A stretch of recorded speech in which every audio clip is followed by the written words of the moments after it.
18 जून का दिन, वो दिन जिस दिन प्राइम टाइम पर सिया गोयल सुर्खियां बटोर रही थी। जी हाँ, पुणे की सिया गोयल, जिसने पुणे से 52 किलोमीटर दूर लोहगढ़ किले पर अपने मंगेतर केतन अग्रवाल को पहाड़ी से नीचे धकेल दिया था। पूरे देश में यह प्राइम टाइम में सुर्खियों में रहा और आज तक सुर्खियों में। लेकिन उसी दिन राजस्थान के श्री गंगानगर शहर में एक और घटना, लेकिन वो घटना न प्राइम टाइम की चीख है, न सुर्खियों में है, न लोगों की नजर में है। ऐसा क्यों कर है, इस पर भी बात करूंगा। लेकिन जब से मैंने इस घटना को सुना है, जब से मैंने इस घटना को पढ़ा है, मैं सच बताऊं आपको कि मैं नॉर्मल नहीं हूं। मैं अभी तक खुद को सामान्य नहीं कर पा रहा हूं।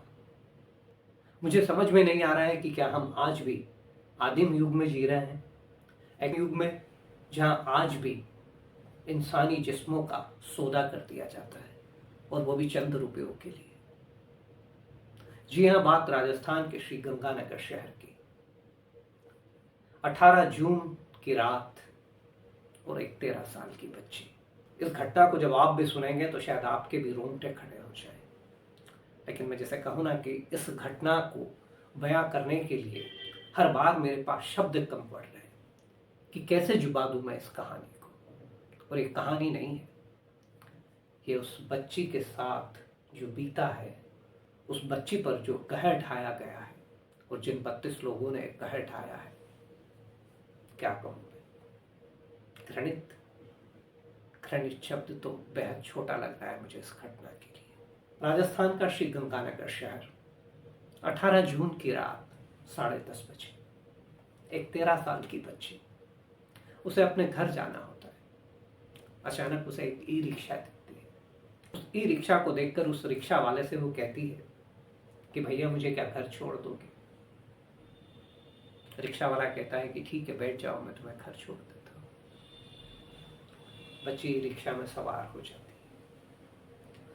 सफर थोड़ा आगे बढ़ता है और बीच में एक जगह जाकर रिक्शा रुक जाता है। रिक्शा वाला उस बच्ची से कहता है कि तुम 2 मिनट बैठो, मैं वापस लौट कर आता हूँ। बच्ची उस पर भरोसा करके उस रिक्शा में बैठी रहती है। बच्ची को यह नहीं पता था कि जिस रिक्शा वाले पर उसने इतना भरोसा किया है, वही रिक्शा वाला उसके जीवन को आने वाले दिनों में जीवन भर के लिए नरक बना देगा।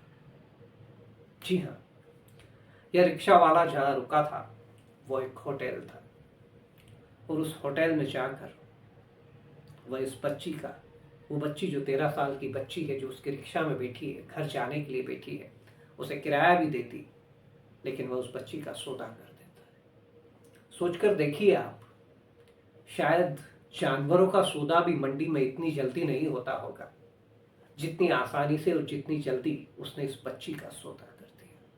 और सौदा करने वालों में कोई जाहिल, अनपढ़, नशेड़ी, शराबी, या जुआरी नहीं थे। ये शहर के पढ़े लिखे लोग थे, इज्जतदार लोग थे, होटल के मालिक थे, होटल के मैनेजर थे। और उसके बाद उस बच्ची पर अगले 5 दिनों तक जो बीता है, शायद उसे सुनकर आपकी भी रूह कांप जाए। अगले 5 दिनों तक अलग अलग होटलों के कमरों में 32 लोग उस मासूम बच्ची को, उस अबोध बच्ची को नोचते हैं, खसोटते हैं, लूटते हैं।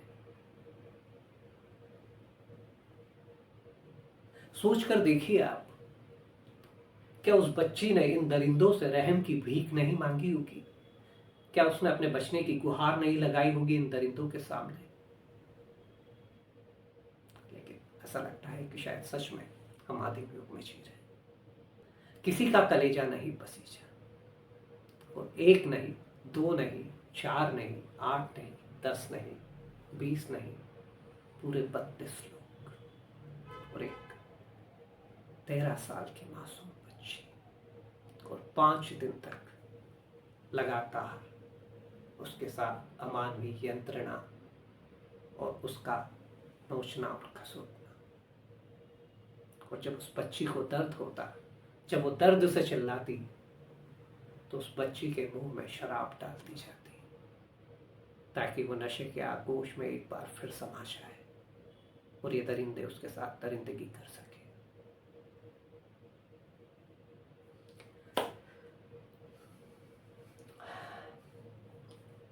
जब मैं इस कहानी को बता रहा हूं, मैं अपने जज्बात को काबू नहीं कर पा रहा कि आखिर कोई इतना नराधम कैसे हो सकता है, आखिर कोई इतना राक्षस कैसे हो सकता है।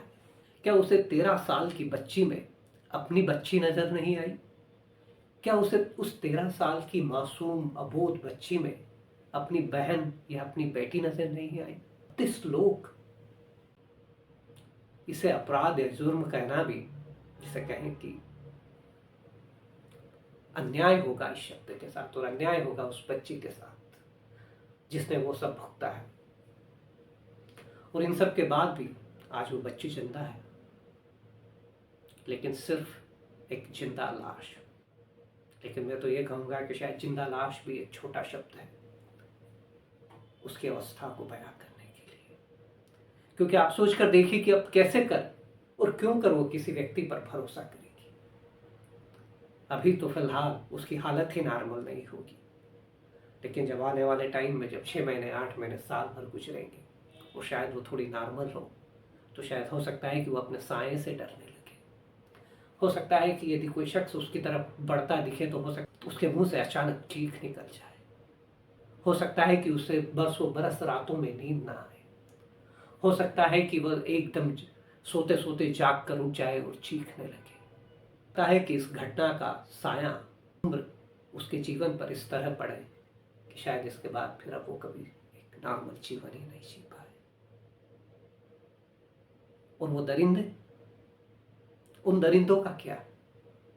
ठीक है, पुलिस ने गिरफ्तार कर लिया है, अपनी कॉलर खड़ी कर ली है, उनके होटल्स पर शायद बुलडोजर भी चला दिया है, नहीं चलाया तो चल जाएगा। लेकिन बुलडोजरों का क्या है साहब, वो दीवारें हैं, वो तो फिर से खड़ी हो जाएगी। लेकिन ये इस बच्ची का जो जीवन, जिस पर इन 32 दरिंदों ने बुलडोजर चलाया है, क्या उस बच्ची का जीवन फिर से बन पाएगा? और आखिर कहां से इतनी हिम्मत जुटा लेते हैं ये दरिंदे? क्योंकि शायद जो भारत का जो कानून है, जो हमारा सिस्टम है, वो इस तरह के अपराधों में ऐसी कोई सजा ही नहीं देता है कि जो नज़ीर बन जाए। यदि हमारा सिस्टम इस तरह की सजाएं देता जो नज़ीर बन जाए, तो शायद ये दरिंदे कभी इस तरह की हिम्मत नहीं कर पाते। और ऐसा नहीं है कि हमारे यहाँ कानून नहीं है, पाक्सो कानून है, और पाक्सो कानून में यदि किसी बच्ची के साथ सामूहिक दरिंदगी है तो उसमें फांसी भी है। लेकिन आप देखिए कि अदालतों में लाखों की संख्या में पाक्सो केस लंबित है, धीमी गति से चल रहे हैं। और हो सकता है कि उन अपराधियों को वो सजा न मिले जो उन्हें मिलना चाहिए, वो तो सब छूट जाएंगे, एक बार फिर से अपनी सही जिंदगी जीने लगेंगे।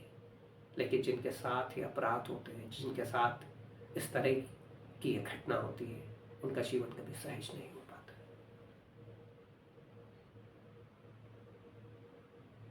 और बात ये केवल एक इस अबोध बच्ची की नहीं है।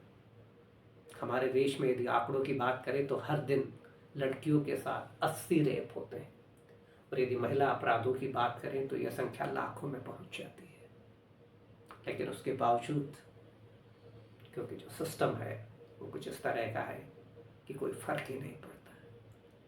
और शायद मैं तो यह भी कहूँगा कि शायद हम सब की अंतरात्मा शायद इतनी गिर चुकी है कि जब इस तरह की भी घटनाएं हमारे सामने आती है तो एक सरसरी निगाह से हम इस तरह की खबरों को पढ़ लेते हैं, इस तरह की घटनाओं को देख लेते हैं और हौले से सिर झटक कर आगे बढ़ जाते हैं, यह सोचकर कि इतना बड़ा देश है और इस तरह की घटनाएं तो होती रहती हैं। लेकिन सोच कर देखिए साहब कि ये राजस्थान का जो गंगानगर शहर है, कल कोई आपका भी शहर हो सकता है। वो जो मासूम और अबोध बच्ची है जिसके साथ ये घटना हुई है, कल को हो सकता है कि आपके किसी अपने या मेरे किसी अपने के साथ भी हो सकती है। क्या तब भी हम इसी तरह से चुप रहेंगे? इतनी बड़ी घटना, लेकिन प्राइम टाइम की ये चीख नहीं बन सकी, कहीं कोई आवाज नहीं उठी इसके लिए, कोई कैंडल मार्च नहीं निकाला गया इसके लिए। और मैं सोचता हूँ कि शायद इस 140 करोड़ के देश में अभी लाखों लोगों को भी नहीं पता होगा कि राजस्थान के गंगानगर शहर में इस तरह की कोई घटना हो गई है। मतलब पाशविकता की हद है ये। 32 लोग 5 दिन, कैसे एक 13 साल की बच्ची को लगातार नोचते रह सकते हैं, खसोटते रह सकते हैं? क्या एक पल के लिए भी उन कमीनों का, उन दरिंदों का, राक्षसों का दिल नहीं पसीजा होगा? क्या उस बच्ची ने इनसे बचने के लिए कोई मासूमियत भरी गुहार नहीं लगाई होगी? हो सकता है कि इस घटना में भी जो ये दरिंदे हैं शायद ये सजा काट कर बाहर आ जाए। उस बच्ची की जिंदगी में जो इन दरिंदों ने सजा लिखी है वो जिंदगी भर की सजा लिखती है। कभी वो बच्ची नॉर्मल हो पाए।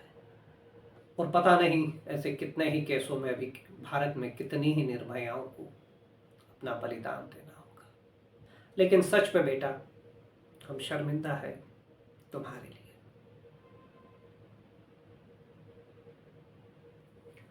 आप देख रहे हैं भारतवर्ष सबसे पहले, और मैं हूं लोकेश शर्मा। और ये राजस्थान के श्री गंगानगर से दिल को दहला देने वाली घटना थी जो 18 जून को हुई थी रात में 10:30 बजे, जब एक ई रिक्शा वाला एक बच्ची का सौदा कर देता है और उस सौदे के बाद वो बच्ची 32 लोगों के चंगुल में फंस जाती है। 22 जून को, जिसे कहें कि उसकी तात्कालिक यंत्रणा का अंत होता है जब पुलिस उसे रिकवर करती है। लेकिन शायद जो जीवन भर की यंत्रणा उसे मिली है वो तो शायद जीवन भर की ही है। और इस खबर के माध्यम से मैं कहना चाहूंगा कि यदि आप तक ये खबर पहुंचती है किसी न किसी रूप में, उस मासूम और अबोध बच्ची के लिए, उसके न्याय के लिए आवाज जरूर उठाइएगा। क्योंकि यदि आपने आज आवाज नहीं उठाई तो हो सकता है कि देश में कल किसी और अबोध बच्ची के साथ इससे भी ज्यादा भयावह घटना हो जाए। रुकिए मत, आवाज उठाइए, क्योंकि अब वक्त आ गया है आवाज उठाने का। आप देख रहे हैं भारतवर्ष सबसे पहले, और मैं हूँ लोकेश शर्मा।